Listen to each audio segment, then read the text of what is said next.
Buongiorno storyteller, amanti di cinema, teatro e narrativa. Nel video di oggi vedremo insieme come scrivere una sceneggiatura, in modo che risulti professionale e che si attenga agli standard definiti dalla industria del cinema e della televisione contemporanei.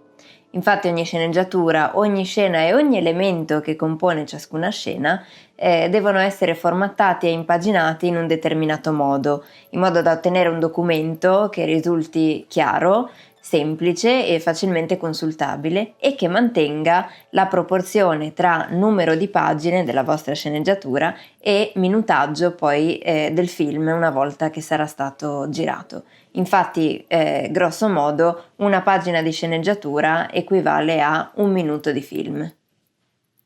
Attenzione che in questo video non entreremo nel merito di questioni creative che riguardano l'ideazione e la costruzione della vostra storia. Però, se vi interessa questo tipo di argomenti, fatemelo sapere con un commento e affronteremo questo tema in separata sede. Torniamo a noi. Una sceneggiatura, sia essa per cortometraggio o lungometraggio, è composta da diverse scene, ciascuna delle quali è composta poi da diverse parti che adesso andremo ad analizzare insieme. Prima di tutto una piccola premessa. Il criterio che terremo a mente per differenziare ciascuna scena all'interno della sceneggiatura e all'interno della scena ciascuna parte di cui essa è composta è metterci nei panni di chi poi la nostra sceneggiatura dovrà girarla, quindi attori, regista, direttore della fotografia con tutto il suo dipartimento tecnico di luci e filtri e tecnico del suono. Questo perché la sceneggiatura deve essere per loro un documento tecnico facilmente consultabile, pratico, chiaro, che gli spiega esattamente che cosa è richiesto da loro e in che modo.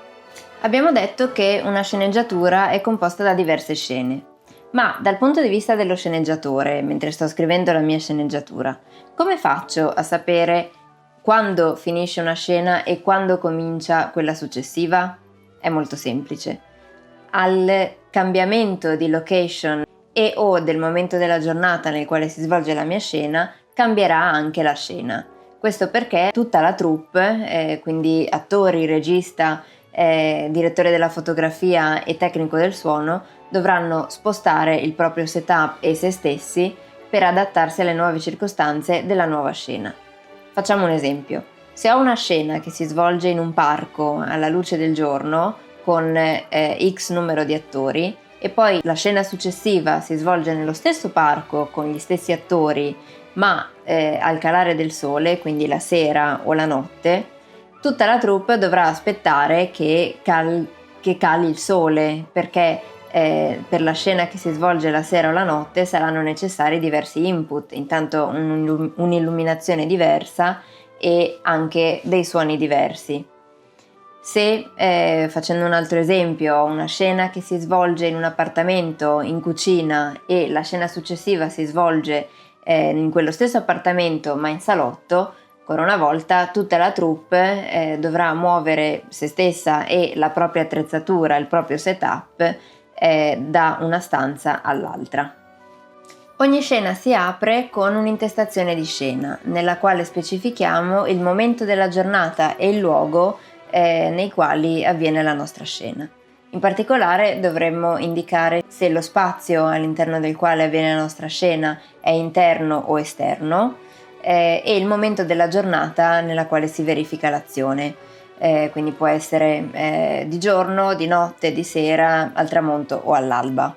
Ancora una volta, per capire il criterio secondo cui specificare queste indicazioni, mettiamoci nei panni di chi la nostra scena poi dovrà girarla, quindi in questo caso il regista, il direttore della fotografia e l'assistente alla regia che poi dovrà preparare la schedule delle riprese. A tutta questa gente interessa sapere chi deve essere convocato, dove e quando. In particolare gli interessa sapere l'illuminazione richiesta, quindi un'illuminazione diurna si differenzia chiaramente da un'illuminazione notturna, e il luogo nel quale si svolgerà la vostra scena.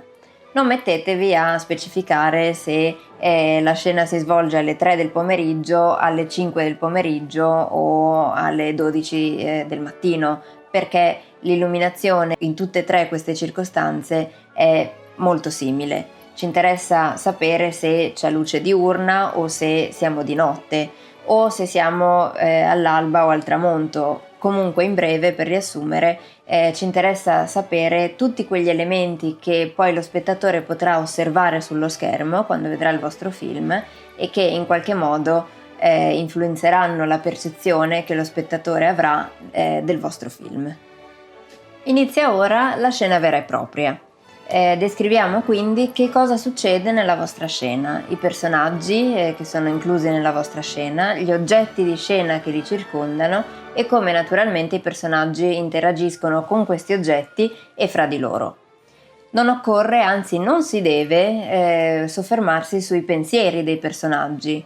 Bisogna mostrarli attraverso le azioni che questi personaggi compiono e attraverso poi la recitazione degli attori. Sì, lo so che la frase show don't tell l'avete sentita 1.000.000 di volte, però nel caso della scrittura creativa in generale e nel caso della scrittura per il cinema e la televisione in particolare è un concetto fondamentale, proprio perché entrambi i mezzi sono mezzi prettamente visivi. Comunque, dicevamo, non occorre essere particolarmente poetici, anzi non bisogna essere particolarmente poetici nella descrizione di queste azioni. La sceneggiatura non è un romanzo, ma deve essere pratica e facilmente consultabile dagli attori e dal regista che vuole sapere molto chiaramente che cosa gli attori devono interpretare.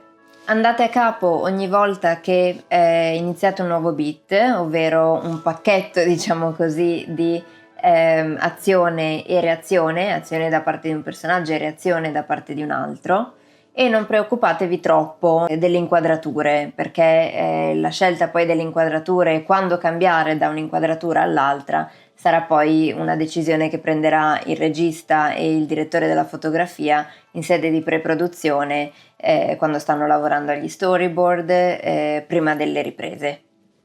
Le azioni che abbiamo visto prima sono compiute dai personaggi, ovvero persone, animali o nel caso di film di animazione anche oggetti che si muovono all'interno dello spazio che avete delineato nella vostra intestazione di scena e interagiscono fra loro. La prima volta che presentate un personaggio non dimenticatevi di incluirne l'età e anche una breve descrizione fisica, almeno per i personaggi fondamentali, i personaggi principali della vostra storia, dato che saranno poi informazioni utili al regista in sede di casting. Non sempre, ma spesso si dà il caso che i personaggi interagiscano verbalmente tra loro e questo origina un dialogo. Un dialogo quindi sono le battute che i vostri personaggi proferiscono all'interno di quella scena. Ogni battuta di dialogo è introdotta dal nome del personaggio che la pronuncia, scritta in caratteri maiuscoli. Sia il nome del personaggio che la battuta dialogo che proferisce vanno da un punto di vista della formattazione centrati nella vostra pagina di sceneggiatura rispetto al resto del testo. Se avete un personaggio che pronuncia questa battuta di dialogo fuori campo, ovvero la voce del personaggio è udibile ma il personaggio non è inquadrato dalla telecamera, specificatelo accanto al nome del personaggio scrivendo v.o, ovvero voiceover. Per capire l'utilità di questa precisazione, ancora una volta mettiamoci nei panni di chi la nostra scena dovrà poi girarla. L'assistente alla regia vorrà sapere quali attori dovranno essere convocati sul set quello specifico giorno, perciò se di quell'attore, di quel personaggio si dirà solo la voce fuori campo, magari quel giorno quell'attore non è necessario convocarlo sul set e la voce fuori campo di quel personaggio potrà essere poi aggiunta in fase di post-produzione. E questo è il caso ad esempio di una conversazione telefonica o al citofono, per descrivere le quali sarà necessario anche un montaggio alternato che dovrà poi essere riflesso nella vostra sceneggiatura.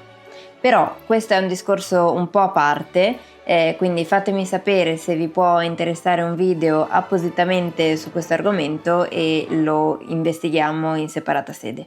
Proseguiamo. Se ce l'avete in mente, potete anche indicare il modo nel quale il vostro personaggio proferisce quella specifica battuta di dialogo.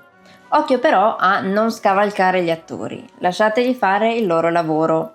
Infatti poi spetterà al regista lavorare con gli attori in sede di pre-produzione e durante le riprese assicurarsi che gli attori diano il meglio di sé, facendo emergere quello che è il sottotesto delle vostre battute di dialogo, alla luce della backstory dell'arco di trasformazione che voi avete creato come sceneggiatori e che il regista e gli attori hanno maturato durante il loro lavoro insieme prima delle riprese.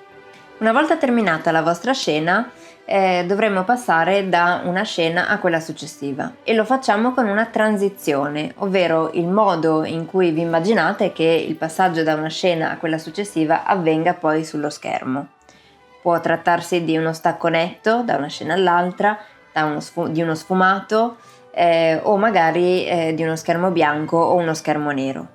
Anche qui non occorre essere eccessivamente precisi perché poi starà al regista e al montatore in sede di montaggio scegliere l'opzione che creativamente secondo loro più si addice al vostro film. Detto ciò, se avete in mente una transizione specifica e pensate che includere questa indicazione possa aiutare ai fini della narrazione, fatelo. Per esempio, gli schermi neri si associano spesso a un passaggio del tempo, a un salto temporale.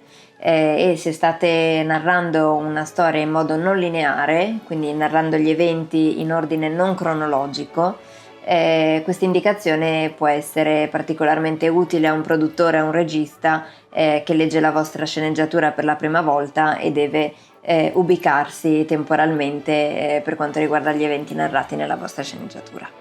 Un altro paio di precisazioni. Per quanto riguarda i movimenti di camera, come ci comportiamo? Non occorre specificarli nella vostra sceneggiatura perché poi saranno oggetto di decisioni creative del regista e del direttore della fotografia in sede di pre-produzione, quando i due professionisti lavoreranno agli storyboard e anche in sede di riprese durante le riprese del vostro film.